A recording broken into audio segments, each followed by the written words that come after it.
మీ business ఏదైనా మీ ఊర్లో promotion చేయాలంటే అది సుమన్ టీవీతోనే సాధ్యం. ఇప్పుడే సంప్రదించండి.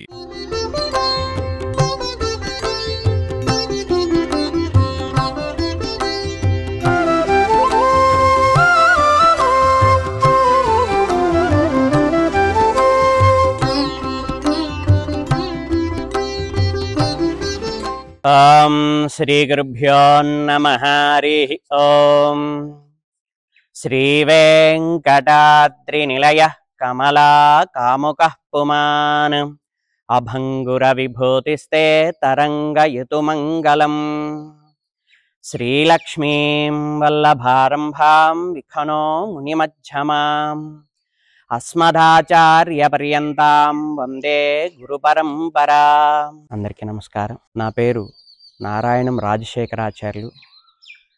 నేను ప్రకాశం జిల్లా మద్దిపాడు మండలం మల్లవరం గ్రామంలో వేయించేసి ఉన్న శ్రీ వెంకటేశ్వర స్వామివారి దేవాలయంలో అర్చక స్వామిగా చేస్తున్నాను. మా స్వామివారు చాలా మహిమగల స్వామి. ఈ దేవాలయం అతి పురాతనమైన దేవాలయం. ఈ దేవాలయం సుమారుగా 800 సంవత్సరాల క్రితం జీర్ణోద్ధరణ జరిగింది స్వామివారిది. ఈ దేవాలయం మొట్టమొదట నారద మహాముని ప్రతిష్ఠించారని వినికిడి. అలాగే ఈ స్వామివారు నారద మహాముని ఎలా ప్రతిష్ఠించారయ్యా అంటే, కలియుగ ఆరంభంలో స్వామివారు శేషపాన్పు మీద పద్మావతి అమ్మవారు పాదసేవ చేస్తుండగా సైన్యం ఆడుతుండగా భృగు మహర్షి స్వామివారి దర్శనార్థమై వచ్చి స్వామివారిని పదే పదే వాసుదేవా వాసుదేవా అని పిలవగా స్వామివారు నారద మహాముని రాకని గమనించి కూడా గమనించనట్టుగా కపట నిద్రపోతారు. స్వామివారిని పదే పదే పిలిచినా కూడా పలకట్లేదని ఉద్దేశంతో భృగు మహర్షి స్వామివారు ఇప్పుడే నిద్రపోతున్నారా, ఇంతకు ముందు నుంచి నిద్రపోతున్నారా, ఇప్పుడు లేపొచ్చా లేపకూడదా అనే ఉద్దేశంతో స్వామివారిని దివ్య దృష్టితో చూద్దామని దివ్య దృష్టితో చూడగా స్వామివారు ఆయన రాకని గమనించనట్టుగా కపట నిద్రపోతారు. దాంతో భృగు మహర్షికి కోపం వచ్చి స్వామివారి వక్షస్థలం మీద తంతారు. అమ్మవారికి కోపం వచ్చేస్తుంది. స్వామివారు లేచి, నాయనా, నా వక్షస్థలం చాలా గదా దెబ్బలతో కఠినంగా మారింది, నీ పాదాలు చాలా సున్నితమైనవని చెప్పి స్వామివారు లేచి భృగు మహర్షిని శేషపాన్పు మీద కూర్చోబెట్టి ఆయన పాదసేవ చేస్తారు. అమ్మవారికి ఇంకా కోపం పెరిగిపోతుంది. అమ్మవారికి ఇంకా కోపం పెరగాలనే ఉద్దేశంతో స్వామివారు అమ్మవారి చేత ఉష్ణోదకం తెప్పించి ఆయన పాదాలు కడిగి స్వామి మీద చల్లుకొని అమ్మవారి మీద కూడా చల్లుతారు. అమ్మవారికి పూర్తిగా కోపం వచ్చేసి స్వామివారి మీద అలికి భూలోక పయనం అయిపోయి, ఆ తర్వాత అమ్మవారు పద్మావతి అమ్మవారిగా జన్మించి యుక్త వయసు వచ్చేంత వరకు ఒక రాజు దగ్గర బెరుగుతూ ఉండగా స్వామివారు అమ్మవారి అన్వేషణలో ఏ అవతారంలో కూడా స్వామివారు వైకుంఠాన్ని విడిచి రాలేదు.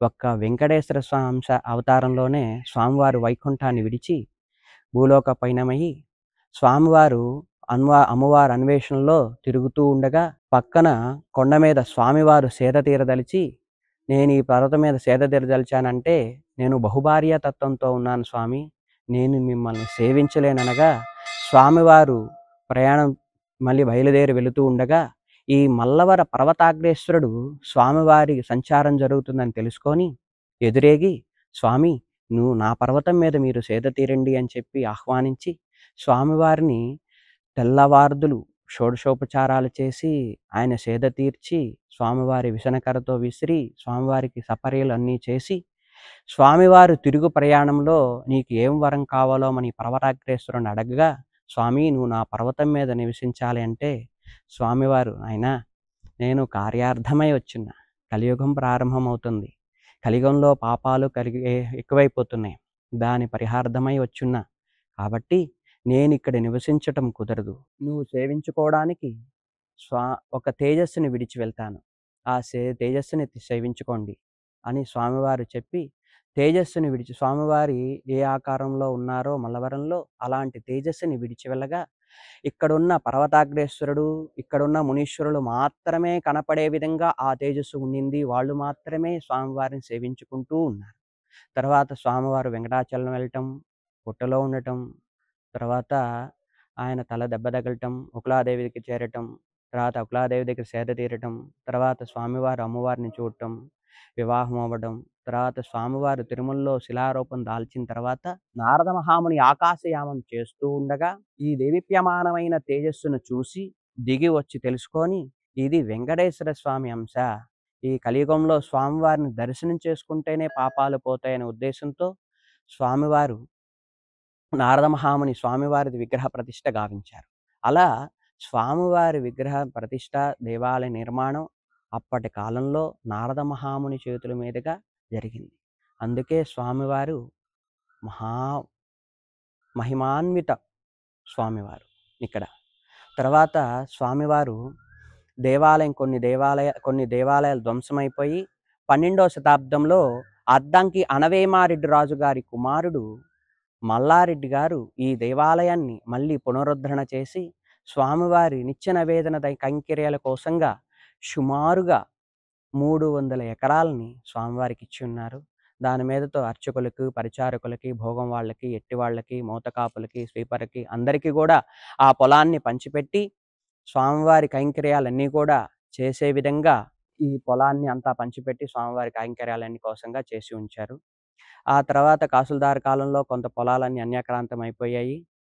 తర్వాత స్వామివారిది ఈ గుండ్లకమ్మ ప్రాజెక్టు 2003లో చంద్రబాబు నాయుడు గారు ఈ దేవాలయాన్ని దర్శించి స్వామివారి ఇక్కడ స్వామి సర్వశ్రేయోనిధి నుంచి 9,50,400 రూపాయలు శాంక్షన్ చేయించి స్వామివారికి అప్పటి వరకు గాలిగోపురం పూర్తిగా నిర్మాణం అయి ఉండలేదు.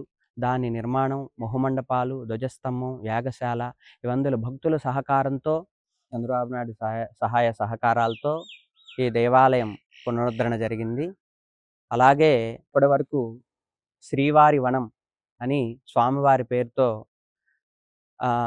ఎన్నో మొక్కలని, నక్షత్రవనం, రాశివనం అని ఎన్నో మొక్కలు నాటి దేవాలయంలో చుట్టుపక్కల వాతావరణాన్ని అంతా కూడా చాలా ఆహ్లాదకరంగా మా భక్తులందరూ కూడా, మా మల్లవరం గ్రామస్తులందరూ కూడా సహకారంతో భక్తులందరితో కలిసి ఈ కార్యక్రమాన్ని కూడా చేపట్టి విజయవంతంగా చేస్తున్నాం. తర్వాత స్వామివారి నిత్య అన్నదాన కార్యక్రమం నిత్యం జరుగుతూ ఉంది. ఆ కార్యక్రమంలో కూడా భక్తులందరూ కూడా వస్తు రూపేణా కానీ, ధన రూపేణా కానీ స్వామివారికి అన్నదానాన్ని నిర్విఘ్నంగా జరగటానికి సహకరించి స్వామివారి కృపకు పాత్రలు కావాల్సిందిగా కోరుతున్నాను. అలాగే స్వామివారి మళ్ళీ దేవాలయం జీర్ణోద్ధరణ కార్యక్రమం పునరుద్ధరణ కార్యక్రమాన్ని మళ్ళీ చేయాలనుకుంటున్నాం. దానికి సందర్భంగా దానికి సంబంధించి 3,25,00,000తో ప్రణాళికను సిద్ధం చేసి ఉన్నారు.